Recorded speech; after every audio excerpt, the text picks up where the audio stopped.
ക്രിസ്തുവിൽ പ്രിയ സഹോദരീ സഹോദരന്മാരെ, സോൾഫുൾ സ്ക്രിപ്ചേഴ്സ് എവറിഡേയിലേക്ക് നിങ്ങൾക്ക് ഏവർക്കും സ്നേഹസ്വാഗതം. നമസ്കാരം. ഇന്ന് നമ്മൾ പങ്കുവയ്ക്കുന്നത് ദൈവവിളിയുടെ ഒരു അത്ഭുതകരമായ യാത്രയെക്കുറിച്ചാണ്. അതെ, sister Maria Shang U Joon അല്ലേ? അതെ, ചൈനയിൽ ജനിച്ച് സാധാരണ ഒരു ജീവിതം നയിച്ച ഒരാള്.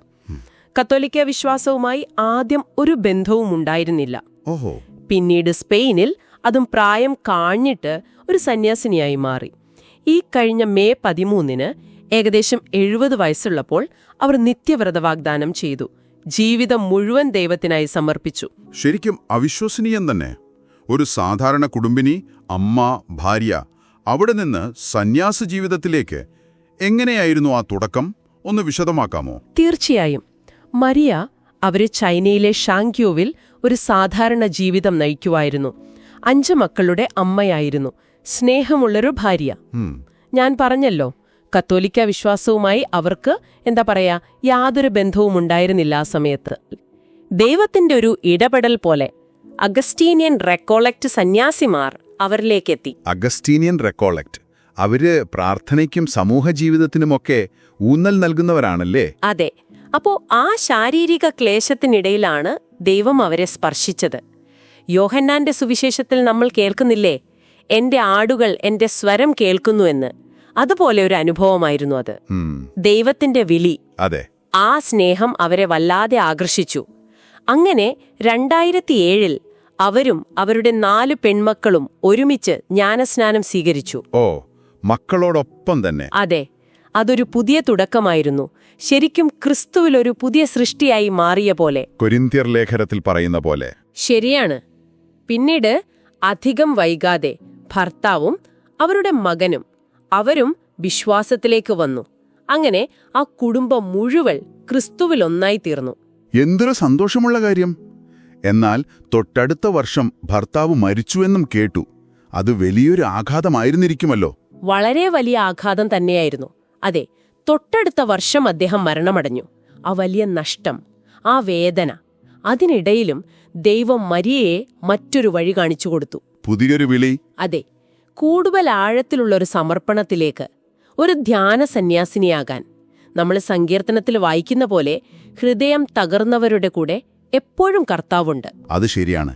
പക്ഷേ 56 വയസ്സിൽ, അതും ചൈനയിൽ നിന്ന് സ്പെയിനിലെ ഒരു മഠത്തിൽ ചേരാൻ തീരുമാനിക്കുക. ഭാഷ പോലും അറിയില്ല.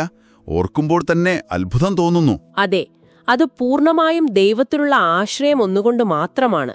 സദൃശവാക്യങ്ങൾ പറയുന്ന പോലെ സ്വന്തം ബുദ്ധിയിലല്ല, പൂർണ്ണ ഹൃദയത്തോടെ കർത്താവിൽ ആശ്രയിച്ചു. സ്പെയിനിൽ ചെന്നിട്ട് കാര്യങ്ങൾ എളുപ്പമായിരുന്നോ? പ്രശ്നമായിരുന്നു. പിന്നെ സ്പാനിഷ് ഭാഷ അറിയില്ല. അതുകൊണ്ട് പല മഠങ്ങളും അവരെ സ്വീകരിക്കാൻ കുറച്ചൊന്നും മടിച്ചു. ഓഹോ, തിരസ്കരണങ്ങൾ നേരിടേണ്ടി വന്നു. അതെ, പക്ഷെ സുവിശേഷത്തിലെ ആ കാനാൻകാരി സ്ത്രീയെ ഓർമ്മയില്ലേ? അതുപോലെ ഈ തിരസ്കരണങ്ങൾക്ക് മുന്നിൽ അവർ തളർന്നില്ല. ദൈവത്തിലുള്ള പ്രത്യാശ കൈവിട്ടില്ല. അവസാനം എങ്ങനെയാണ് വിറ്റിഗുഡിനോ മഠത്തിൽ പ്രവേശനം കിട്ടിയത്? അതിനൊരു ചൈനീസ് പുരോഹിതൻ സഹായിച്ചു. പിന്നെ ഒരു ഇലക്ട്രോണിക് ട്രാൻസ്ലേറ്റർ ഉണ്ടായിരുന്നു സംസാരം മനസ്സിലാക്കാൻ. അങ്ങനെയാണ് വിറ്റിഗിഡിനയിലെ അഗസ്റ്റീനിയൻ മഠത്തിൽ അവർക്ക് പ്രവേശനം കിട്ടിയത്. അവിടുത്തെ പ്രിയോറസ് സിസ്റ്റർ ബേർട്ട പറയുന്നത് കേട്ടിട്ടുണ്ട്, മരിയയുടെ മുഖത്തെപ്പോഴും ഒരു പുഞ്ചിരി ഉണ്ടായിരുന്നു എന്ന്. പ്രതിസന്ധികൾക്കിടയിലും ആ സന്തോഷം. അതെ, ഭാഷയുടെ ബുദ്ധിമുട്ടൊക്കെ ഉണ്ടെങ്കിലും അവിടെ ഉണ്ടായിരുന്ന പ്രായമായ സിസ്റ്റർമാരെ ശുശ്രൂഷിക്കുന്നതിലൊക്കെ അവർ വലിയ സന്തോഷം കണ്ടെത്തി. അവരാദ്യം പഠിച്ച സ്പാനിഷ് വാക്ക് എസ്റ്റോയ് ഫെലിസ്, അതായത് ഞാൻ സന്തുഷ്ടയാണ് എന്നായിരുന്നു എന്ന് കേട്ടത് ശരിയാണോ? അതെ, അത് ശരിയാണ്. ആ വാക്കാണ് ആദ്യം പഠിച്ചത്. ആലോചിച്ചു നോക്കൂ, എത്ര വലിയ കാര്യമാണത്. അത് ദൈവകൃപയുടെ ഒരു അടയാളം തന്നെയാണ്. ഗലാത്യർക്കെഴുതിയ ലേഖനത്തിൽ പറയുന്ന ആത്മാവിന്റെ ഫലങ്ങൾ, സ്നേഹം, സന്തോഷം, സമാധാനം, അതൊക്കെ അവരുടെ ജീവിതത്തിൽ ശരിക്കും കാണാമായിരുന്നു. തീർച്ചയായും. ഫിലിപ്പിയർ ഓർമ്മിപ്പിക്കുന്നത് പോലെ കർത്താവിൽ എപ്പോഴും സന്തോഷിക്കുവിൻ. അതെ. പിന്നെ ആ മെയ് 13 നടന്ന നിത്യവ്രത വാഗ്ദാന ചടങ്ങ്, അതും വളരെ ഹൃദയസ്പർശിയായിരുന്നു. പൂർണ്ണമായ സമർപ്പണത്തിന്റെയും താഴ്മയുടെയും അടയാളമായിട്ട് റോസാദളങ്ങൾ കൊണ്ട് മൂടപ്പെട്ട് അവർ അൾത്താരയ്ക്ക് മുന്നിൽ കിടന്നു. ലൂക്കോസിന്റെ സുവിശേഷത്തിലെ ആ വാക്യം ഓർമ്മ വരുന്നു. എന്നെ അനുഗമിക്കാൻ ആഗ്രഹിക്കുന്നവൻ സ്വയം പരിത്യജിച്ച് അനുദിനം തന്റെ കുരിശുമെടുത്ത് എന്നെ അനുഗമിക്കട്ടെ. ശരിയാണ്. വൈധവ്യം, സ്വന്തം നാട് വിട്ട് പോകേണ്ടി വന്ന അവസ്ഥ, നേരിട്ട തിരസ്കരണങ്ങൾ, ഭാഷ അറിയാത്തതിന്റെ ബുദ്ധിമുട്ടുകൾ, ഇതൊക്കെയായിരുന്നു സിസ്റ്റർ മരിയയുടെ കുരിശുകൾ. പക്ഷേ അതൊക്കെ അവർ കൃപയോടെ സന്തോഷത്തോടെ ചുമന്നു. അതെ. ഈ ജീവിതം നമ്മളോടും ചിലതൊക്കെ പറയുന്നുണ്ടല്ലേ?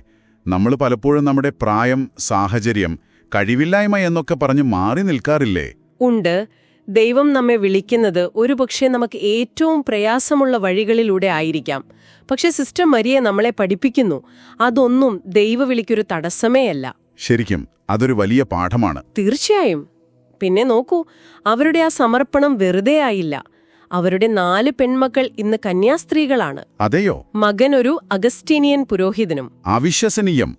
ഒരാളുടെ വിശ്വാസത്തോടെയുള്ള ആ അതെ എന്ന മറുപടി, അതിനെത്ര വലിയ സ്വാധീനം ചെലുത്താൻ പറ്റും. അതെ, ദൈവത്തിന്റെ വഴികൾ അത് നമ്മുടേതിൽ നിന്ന് എത്രയോ വ്യത്യസ്തമാണ്. യേശയ്യാ പ്രവാചകൻ പറയുന്ന പോലെ. സിസ്റ്റർ മരിയയുടെ ഈ ജീവിത സാക്ഷ്യം നമുക്കെല്ലാവർക്കും ഒരു പ്രചോദനമാകട്ടെ. നമുക്കൊരു നിമിഷം ഹൃദയത്തിൽ പ്രാർത്ഥിക്കാം. സ്വർഗീയ പിതാവേ, സിസ്റ്റർ മരിയ ഷാങ് യു ചുന്റെ ജീവിതത്തെ ഓർത്ത്, അവളുടെ അചഞ്ചലമായ വിശ്വാസത്തെ ഓർത്ത്, അവളുടെ സമർപ്പണത്തെ ഓർത്ത് ഞങ്ങൾ അങ്ങേക്ക് നന്ദി പറയുന്നു. പ്രതിസന്ധികളിലും വേദനകളിലും ഒറ്റപ്പെടലോളിലുമൊക്കെ അങ്ങ് അവൾക്ക് തുണയായിരുന്നല്ലോ. രോഗക്കിടക്കയിൽ വെച്ച് അങ്ങ് അവളെ തൊട്ടുണർത്തി. നഷ്ടങ്ങളുടെ നടുവിൽ അങ്ങയുടെ വിളി അവളെ കേൾപ്പിച്ചു. ഭാഷയോ വഴിയോ ദേശമോ അറിയാഞ്ഞിട്ടും അങ്ങ് അവളെ സുരക്ഷിതമായി അങ്ങയുടെ ഭവനത്തിലെത്തിച്ചു. അതെ കർത്താവേ, ഞാൻ സന്തുഷ്ടയാണ് എന്ന് പറയാനുള്ള കൃപ, ആ സന്തോഷം അവൾക്ക് നൽകിയതിന് ഞങ്ങൾ നന്ദി പറയുന്നു. കർത്താവെ, സിസ്റ്റർ മരിയയെപ്പോലെ അങ്ങയുടെ സ്വരം വ്യക്തമായി കേൾക്കാനും ഭയമില്ലാതെ ഒരു മടിയും കൂടാതെ അങ്ങേ അനുഗമിക്കാനും ഞങ്ങളുടെ ജീവിതത്തിലെ കുരിശുകൾ, അത് ചെറുതായാലും വലുതായാലും, സന്തോഷത്തോടെ വഹിക്കാനും ഞങ്ങളെയും സഹായിക്കണമേ. ഞങ്ങളുടെ പരിമിതികളെയും വെല്ലുവിളികളെയും അങ്ങയുടെ കൃപ ഒന്നുകൊണ്ട് മാത്രം അതിജീവിക്കാൻ ഞങ്ങൾക്ക് ശക്തി നൽകണമേ. ഞങ്ങളുടെ ജീവിതത്തിലെ അതേ എന്ന മറുപടി, അത് മറ്റുള്ളവരുടെ ജീവിതത്തിലും വലിയ അനുഗ്രഹമായി ഭവിക്കാൻ ഇടയാക്കണമേ. ഞങ്ങളുടെ കർത്താവും രക്ഷകനുമായ ക്രിസ്തു വഴി ഞങ്ങൾ ഈ പ്രാർത്ഥന സമർപ്പിക്കുന്നു. ആമേൻ. ആമേൻ. പ്രിയപ്പെട്ടവരെ, സിസ്റ്റർ മരിയയെപ്പോലെ നിങ്ങളുടെ ജീവിതത്തിലും ദൈവം അത്ഭുതകരമായി ഇടപെട്ട അനുഭവങ്ങളുണ്ടാകാം. നിങ്ങളുടെ വിശ്വാസയാത്രയിലെ വെല്ലുവിളികളും ദൈവം നൽകിയ കൃപകളും, അങ്ങനെയുള്ള സാക്ഷ്യങ്ങൾ ഞങ്ങളുമായി പങ്കുവയ്ക്കാൻ ആഗ്രഹമുണ്ടെങ്കിൽ soulfulscriptureseveryday@gmail.com എന്ന ഇമെയിൽ വിലാസത്തിലേക്ക് എഴുതുക. അതെ, നിങ്ങളുടെ അനുഭവങ്ങൾ തീർച്ചയായും മറ്റനേകം പേർക്ക് ഒരു പ്രകാശവും പ്രചോദനവും ആയേക്കാം. അടുത്ത തവണ പുതിയൊരു വിഷയവുമായി കാണാം. അതുവരെ ദൈവത്തിന്റെ സമാധാനവും കൃപയും നിങ്ങൾ ഓരോരുത്തരോടും കൂടെയുണ്ടായിരിക്കട്ടെ.